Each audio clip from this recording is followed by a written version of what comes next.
malapit sa aking pamilya at pinapahalagahan ko ang aming pagkakaisa ng pamilyang Remulla.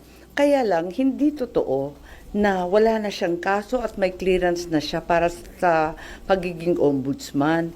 May kaso pa rin si Secretary Boying dahil nag-file ako ng motion for recon of the joint resolution of the Office of the Ombudsman na nagbabasura sa mga kaso laban sa Secretary at sa iba pa. 7 sila. Ayon sa rules ng mismong ombudsman, maaring magsampa ng motion para sa rekonsiderasyon sa loob ng 5 araw mula nang matanggap ang abiso ng desisyon.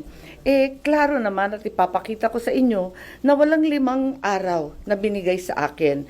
Inihain ko ang aking motion sa mismong araw na inilabas ang desisyon, umaga, hapon. Malinaw na naisampa ko sa tamang oras. Sa makatwid, may nakabinbin pa ring kaso si Secretary Boying sa Ombudsman.